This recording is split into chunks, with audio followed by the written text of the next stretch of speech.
For the last 7 years, I've been investing in private companies on behalf of 2 different organizations. First Pearson, and then the International Schools Partnership. Despite doing this, all of my money has been in low-cost ETFs or mutual funds. I thought actually investing in private companies was for insanely rich people or institutions. Over the last year, my view has changed. I've realized there are more avenues than ever for smaller checks to get involved in startups. There's AngelList, syndicates, Republic, and then there's the entire world of crypto. And there's more information out there for public consumption. The most important meetings seem to be happening on podcasts, on Twitter, or on other social media platforms instead of behind closed doors. Anyways, as I've been thinking about all this, I've been trying to take lessons away from my years of investing. Mostly the mistakes that I made, that I want to apply as I start personally investing in startups. And when I was thinking about this, I realized my first big mistake as an investor actually happened before I was even investing. I'm going to tell you that story today. Ready? Let's go. Wouldn't it be?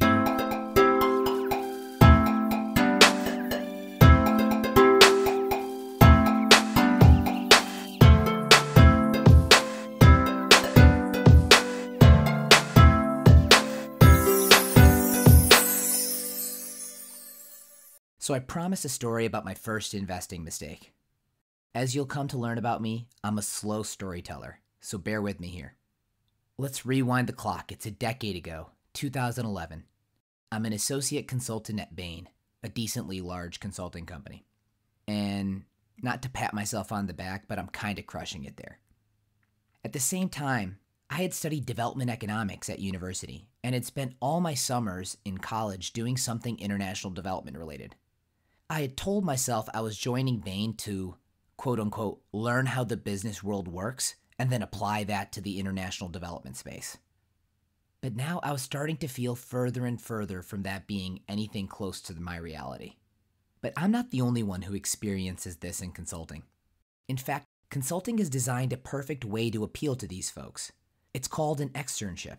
For those who are deemed good enough at the consulting thing, you can get 3 to 6 months off of Bain and work at something in the social impact space. It's perfectly designed for the optionality optimizing class that I existed in.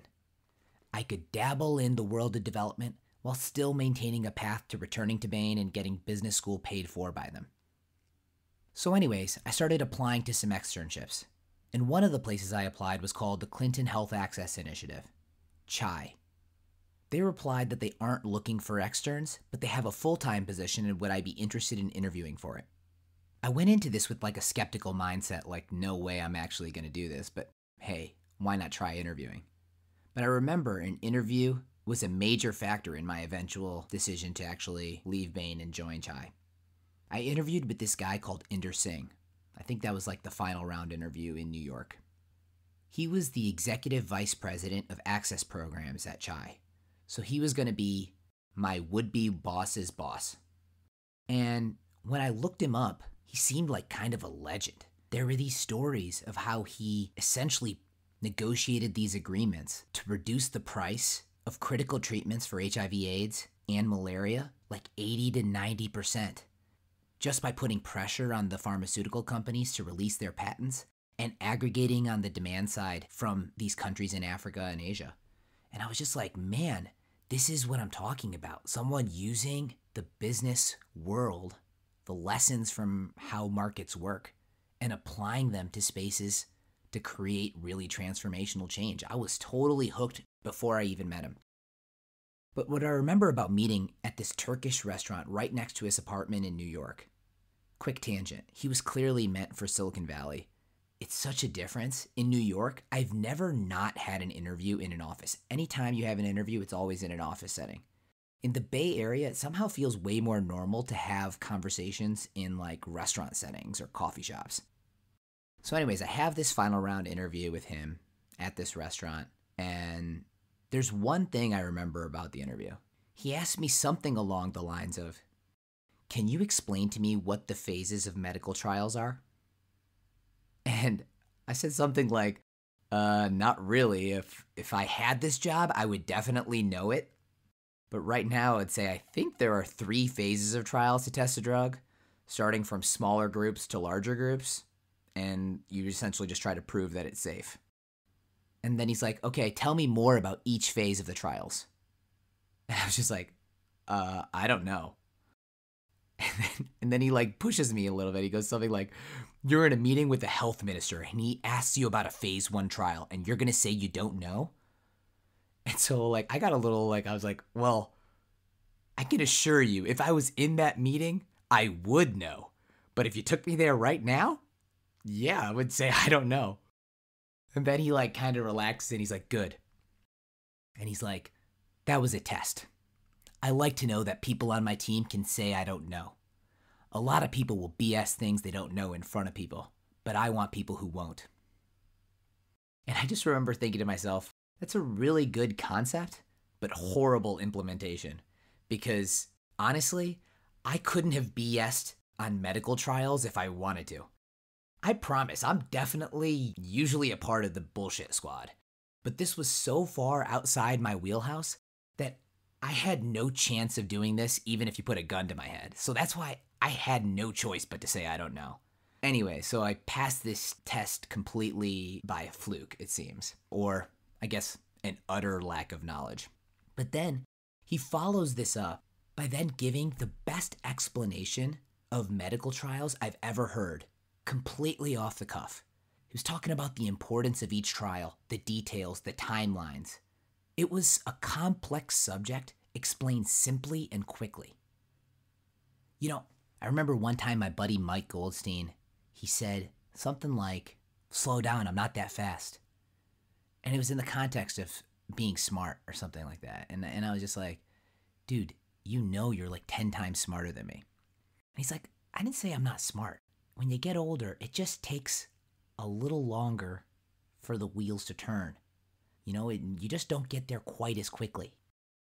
At this moment, I just remember I was sitting there in amazement. Inder was clearly not just a smart person. He was also really, really quick. I just thought, man, I want to be able to communicate something that complex, that simply. I can tell you why that wasn't probably the right way of thinking about things at some point. But anyways, at this point, it was a factor in me eventually taking this job. I hope you're getting this by now, but I don't tell stories quickly. So over the next couple years, I didn't get to work with Inder much, but I got to know him a bit. But actually, within a few months of me joining, he announced he was leaving Chai to found his own startup. And actually, I had a beer with him where we talked about it. The basic pitch, in my memory at least, and remember, this is a decade ago, was something along the lines of, big data is coming to medicine. The first frontier will be through phones. If we can measure temperatures with our phone, we can gather data on temperatures and use it to track the spread of illness. Now, I remember at this time, I'm smiling and nodding. I'm trying to sound supportive. I'm asking some questions. What I would end up doing as an investor one day. Afterward, I remember talking to a colleague about it, and I was like, are you kidding me? He's leaving Chai for this? A smartphone thermometer? First of all, who's going to pay so much for a thermometer? That's like such a freaking commodity. How many people are actually going to have it in one area? It's going to be only the people with smartphones. Quick side note, in fairness to me, it was 2011 when I said this, maybe early 2012. I'm like, what would you even do with that data? It's just temperature. Inder's a genius, but this seems like a really harebrained scheme. Inder's company started in 2012 as a company called Kinza. And I've looked back at this to see if I've if my memory's playing tricks on me. Here's one of the earliest things I could find about Kinza from 2013, when it was first launching its thermometer. Kinza is creating a real-time map of human health to track communicable diseases in real time and enable interventions to stop their spread. Kinza's first product builds upon the insight that fever is an early sign of many illnesses, often detected by patients in their homes before they have entered the healthcare system. To collect this fever information and communicate with the just fallen ill, Kinza has reinvented the world's most widely used medical device, the thermometer. I don't know how to say this. I mean, right now, it's obvious in 2021 what a smart vision that is. But in 2012, 2013, it really wasn't. At least it wasn't to me. Obviously, it was to some people. I mean, since that time, he's raised maybe 30 million bucks from top-notch investors like Kleiner Perkins. But that vision to me, it's so compelling.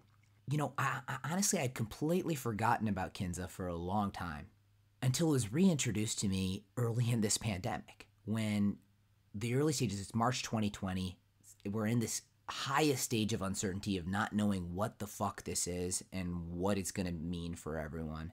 And I see this post on LinkedIn from Inder where he's launching this thing called Health Weather. And it was the first time where honestly the vision just came completely and hit me in the face. Here, he had taken the thermometer information that he had been tracking, they'd been tracking flu trends, etc., combined that with other data sources, and created a county by county level risk score.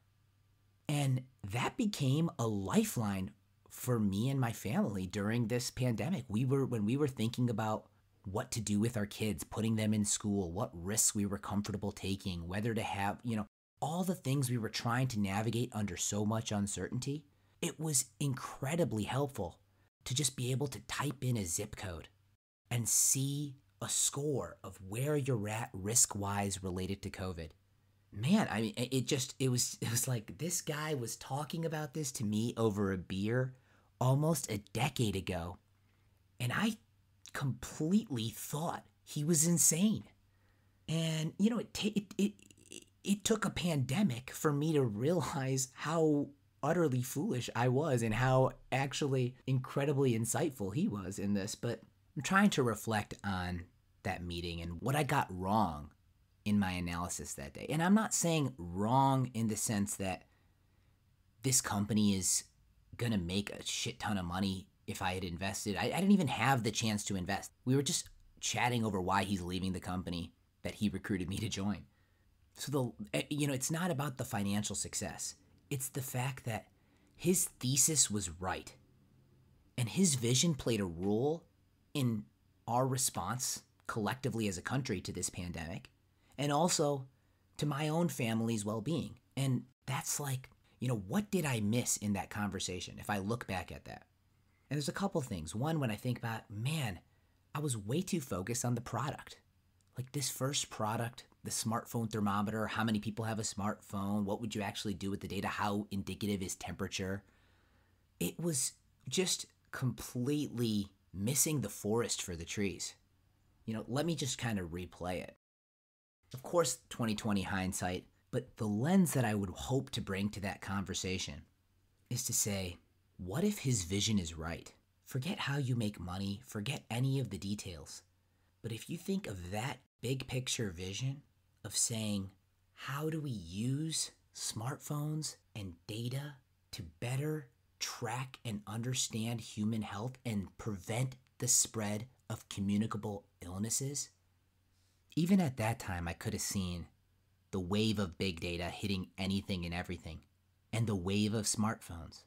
And the question I should have been asking is, wouldn't it be awesome if we used the big data revolution, the smartphone revolution, if we use that to track communicable diseases in real time and enable interventions to stop their spread? If I asked myself that question, the answer is an unequivocal yes, regardless of this pandemic. That is just something I completely ignored at the time. I started this podcast to get better at imagining the possibilities. There's so much skepticism out there in the world. There's so much negativity. I wanted to think about the ways in which the world could become more awesome. I wanted to get better at imagining what's possible and whether that's something to me that would make the world a better place. And in that conversation, almost a decade ago, I completely missed the fact that Inder was working on something that would make the world a better place and that he had a really compelling vision to do so. So I'm hoping that in the next conversation I have with the next Inder, I'm more ready to think through that story with a lens of optimism, with a mindset that says, wouldn't it be awesome if... Anyways, thanks for listening. Hope you enjoyed it. Before we go, I got one more thing. Welcome to Kids Corner. All right, background. We do both our kids' bedtime together. They go through the same routine. Either my wife or I does it every night.